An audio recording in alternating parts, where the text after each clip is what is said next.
Summer holidays வந்தாச்சு, நம்ம GT Holidays வந்தாச்சு. GT Holidays, South India's #1 travel brand.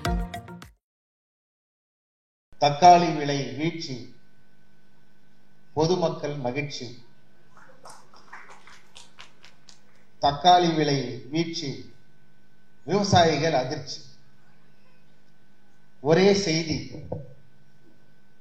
ஊடகங்கள் எப்படி பிரசரிக்கும் என்பதை நீங்கள் கேள்விப்பட்ட எந்த ஊடகம் எந்த செய்தி ஆளுங்கட்சியினால் போடப்பட்டிருக்கும், எதிர்கட்சி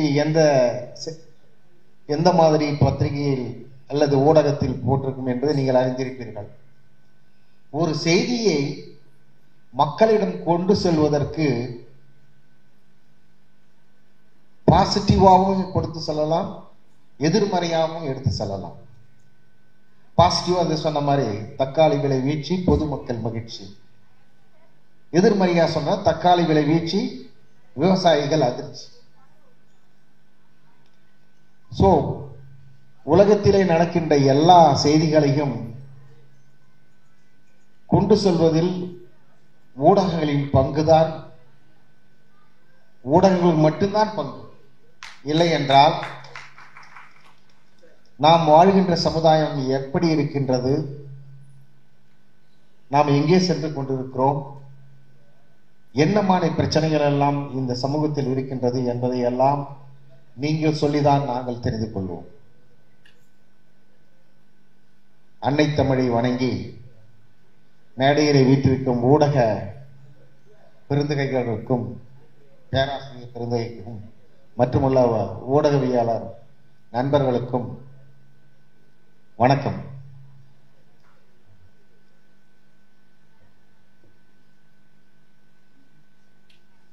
இந்த ஊடகத்தில் பலர் பயன்பெற்றிருப்பார்கள், ஊடகத்தினால் பலர் பயனடைந்திருப்பார்கள்.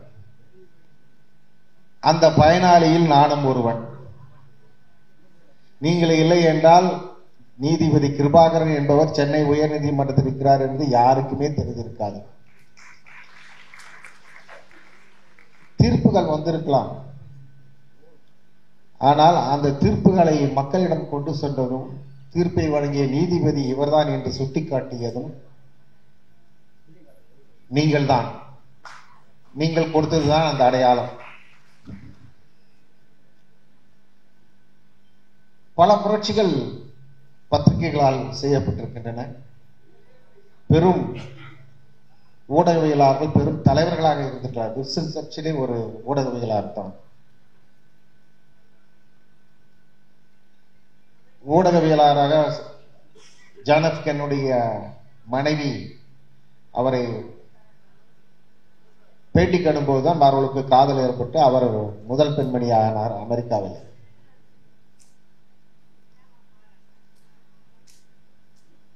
திரு விமலேஸ்வரன் இந்த புத்தகத்தை எழுதியிருக்கிறார் என்று கூட சொல்லவில்லை. சுப்பிரமணியம் அவர்கள் எனக்கு தொலைபேசியில் அழைத்து நீங்கள் ஒரு புத்தகத்தை வெளியிட வேண்டும், அதை நான் தான் முதலில் பெற்றுக் கொள்கிறேன் என்று சொன்னார். நான் என்னுடைய புரோகிராமை பார்த்துவிட்டு 10 நிமிடத்தில் சொல்கிறேன் என்று சொன்னேன். ஞாயிற்றுக்கிழமை எந்த புரோகிராமும் இல்லை, அதனால் செய்யும். ஏனென்றால் சுப்பிரமணியத்தின் மீது அவ்வளவு ஒரு பெரிய அலாதிய நம்பிக்கை. ஏன்னா தவறான இடத்துக்கு நம்ம அடுத்து செல்ல மாட்டார் என்ற நம்பிக்கை. அதற்கு பிறகு புத்தகம் விமலேஸ்வரன் எழுதிய புத்தகத்தை படித்தேன். அவர் கடந்து வந்த பாதைகளை எல்லாம் அவர் தெல்ல தெளிவாக சொல்லியிருக்கிறார். அவருடைய இல்லத்தினர் அவர் போராட்டத்தினால் எவ்வளவு இன்னல்களை அனுபவித்திருக்கிறார்கள், அவருடைய மனைவி காவல்துறையிலே இருந்து கொண்டு அவர் எவ்வளவு கஷ்டங்கள் பட்டிருக்கிறார், அவர் குழந்தை எவ்வளவு கஷ்டப்பட்டிருக்கிறது என்பதை எல்லாம் தெல்ல தெளிவாக சொல்லியிருக்கிறார்.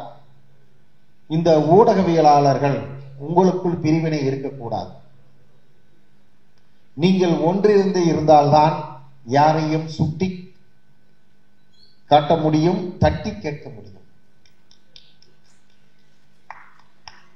வழக்கறிஞர் சொன்னார்கள், கோகுல்ராம் சொன்னார்கள், ஊடகவியலாளர்கள் நீதிமன்றமும் தான் வழக்கறிஞர்களும் தான் எந்த ஒரு அமைப்பையும் தட்டி கேட்கக்கூடிய இடத்தில் இருக்கிறார்கள். கண்டிப்பாக சரியான செய்திக்காக, சரியான போராட்டத்திற்காக, சரியான உரிமைக்காகத்தான் போராட வேண்டும். ஏனென்றால் இப்பொழுதெல்லாம் உரிமை உரிமை என்பதை சொல்லியே நம்மளுக்கு பழக்கமாக்கிவிட்டது. கடமையை பற்றி நாம் கவலைப்படுவதே இல்லை. ஏன்னா சுதந்திர போராட்டத்தின் போது உரிமை உரிமை என்று கேட்டு அது இன்னும் மறையாமல் இருக்கிறது. உரிமையும் கடமையும் ஒரு நாணயத்தினுடைய இரண்டு பக்கம். கடமை இல்லாத உரிமையும் உரிமை இல்லாத கடமையும் பால். ஆகவே இப்பொழுது நாம் மக்களுக்கு அவர்கள் செய்ய வேண்டிய கடமைகளை சொல்ல வேண்டும். இப்பொழுது சாலையிலே சென்றால் விபத்துக்கள் ஒரு வருடத்திற்கு லட்சக்கணக்கான மக்கள் இறந்து போகிறார்கள் சாலை விபத்தினால். இது தவிர்க்கப்பட வேண்டிய செய்தி. மக்கள் சாலை விதிகளை சரியாக பயன்படுத்த வேண்டும் என்பதை ஊடகவியலாளர்கள் நீங்கள் ஒவ்வொரு முறையும், அது விஷுவல் மீடியாவாக இருக்கட்டும் இல்லது பத்திரிகை துறையாக இருக்கட்டும், கண்டிப்பாக ஒரு சிறு குறிப்பு போட வேண்டும். ஒவ்வொரு நாளும் ஒவ்வொரு செய்தி. தாய்மொழியை அடுத்த தலைமுறைக்கு கொண்டு செல்ல வேண்டும். எந்த மொழியாக இருந்தாலும், தமிழாக இருந்தாலும், தெலுங்காக இருந்தாலும், மலையாளமாக இருந்தாலும் அடுத்த தலைமுறைக்கு செல்ல வேண்டும். அதற்கு உங்களுடைய பங்கு. பத்திரிகையாளர்கள் ஒரு சிறு இடத்திலே தமிழ் இந்த மொழியை நாம் பாதுகாக்க வேண்டும். நம் மொழியை நாம் படித்தால்தான் அடுத்த தலைமுறைக்கு கொண்டு செல்ல முடியும். 2000, 3000, 4000 நம்முடைய தமிழினுடைய தொன்மை யாராலும் அறியப்படவில்லை.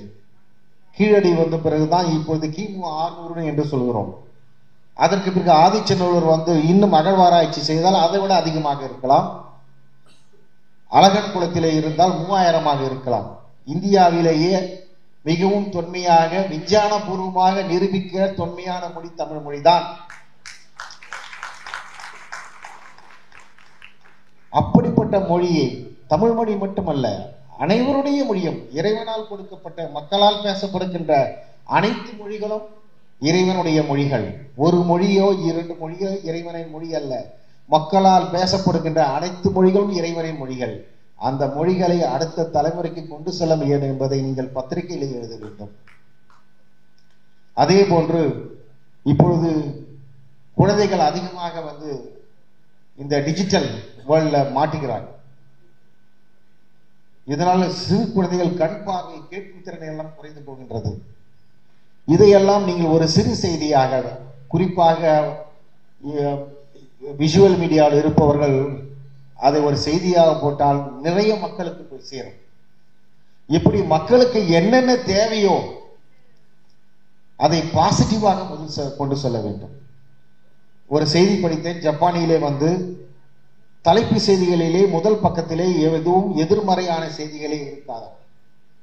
ஏன்னா எதிர்மறையான செய்திகளை படித்தால் மக்களுக்கு வந்து நெகட்டிவ் தாட் தான் அதிகமாக இருக்கும். இங்கே கொள்ளை, இங்கே கொலை, அங்க கற்பழிப்பு, அங்கே அடித்துக் கொண்டார்கள், இங்கே கலவரம் என்று சொன்னால் மக்களுக்கு ஒரு பீதி, பயம் உண்டாகும்.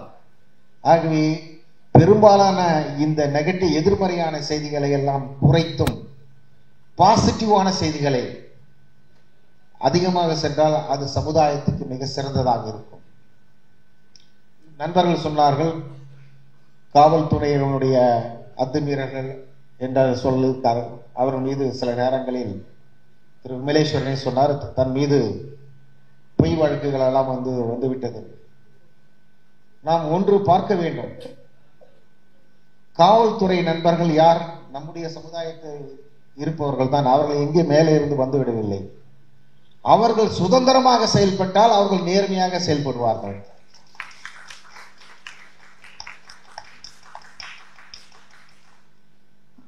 ஒரு டிராபிக் ஜங்ஷன்ல 1 நிமிஷம் 2 நிமிஷம் ஒரு போலீஸ்காரர் இல்லைன்னா நம்ம ஒழுங்கா போவோமா? இந்த பக்கம் வருவோம், அந்த பக்கம் வருவோம். அந்த ஜங்ஷனே 2 நிமிஷத்துல யாருமே போக முடியாத அளவிற்கு ஒரே ஒரு போலீஸ்காரர் இருந்தால் எல்லாக சரியாக இருக்கும்.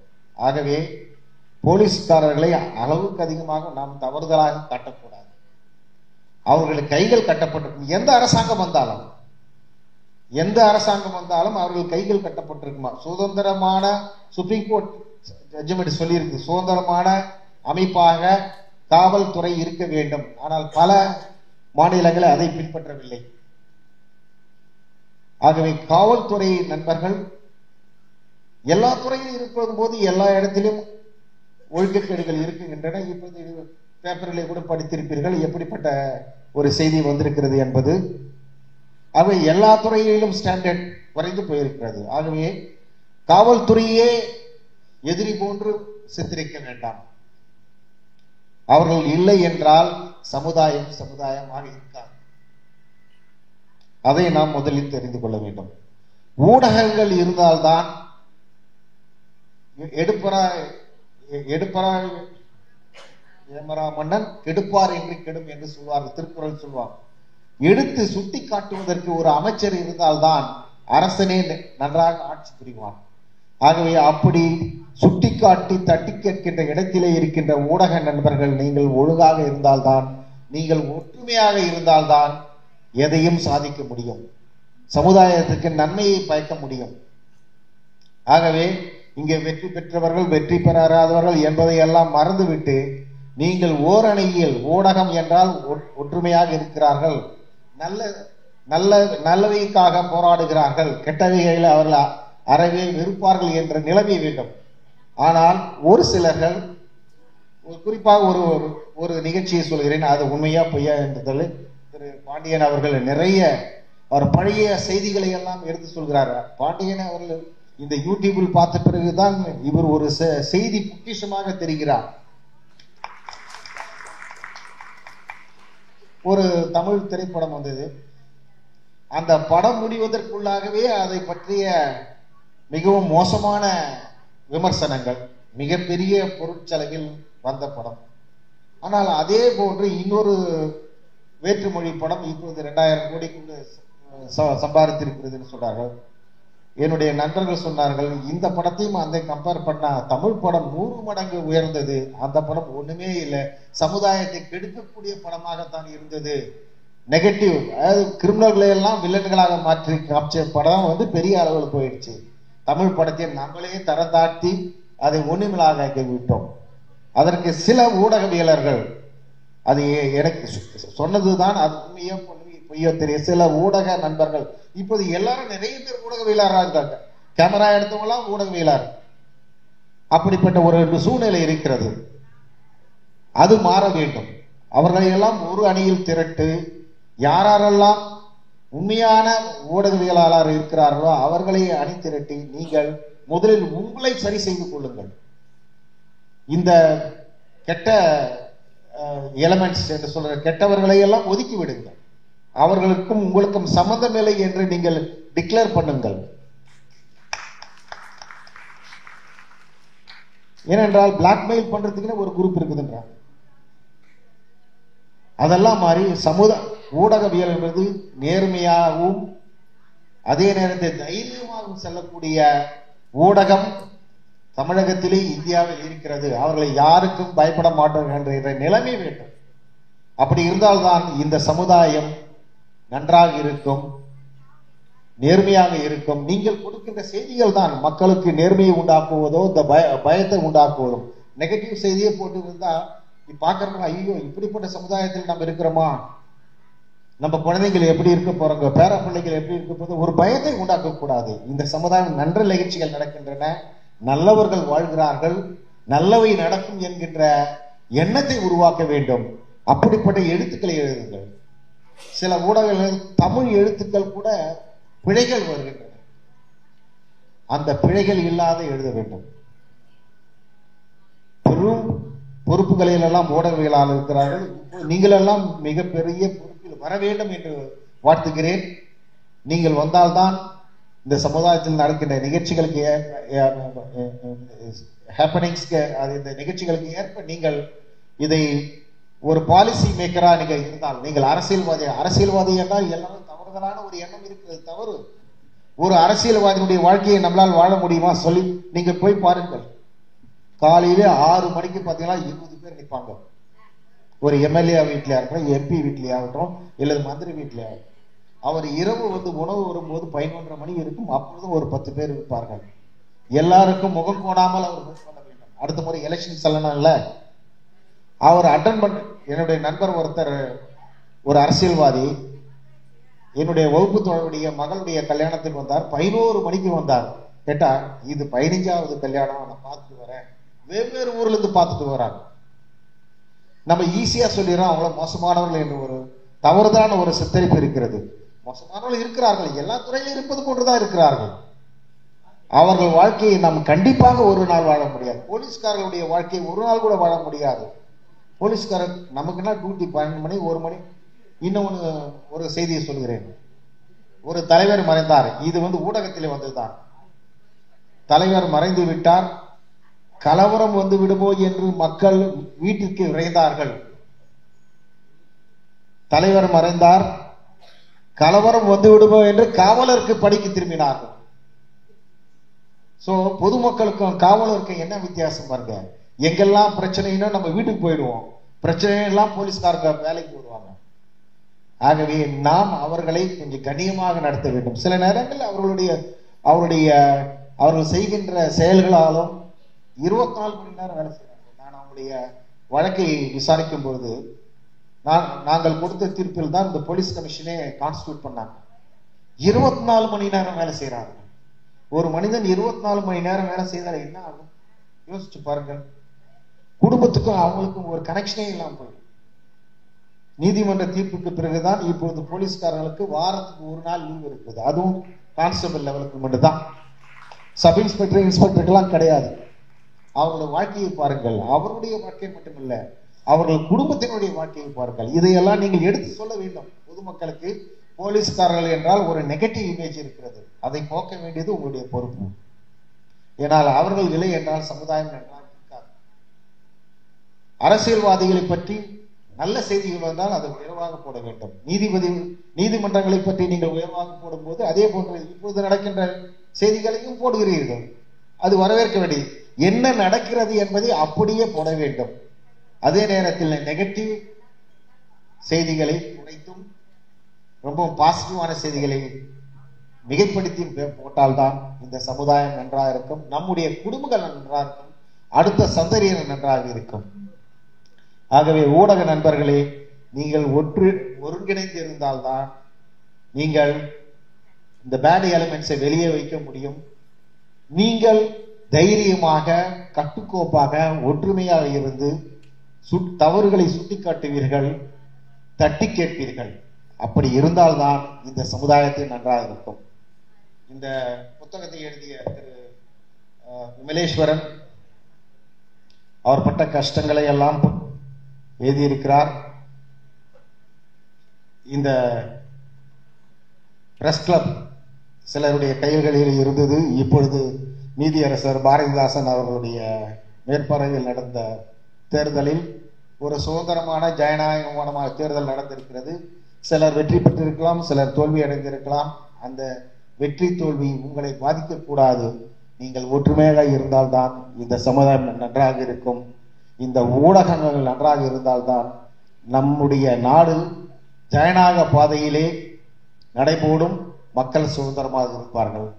அனைவருக்கும் நன்றி கூறி விடைபெறுகிறேன். வணக்கம்.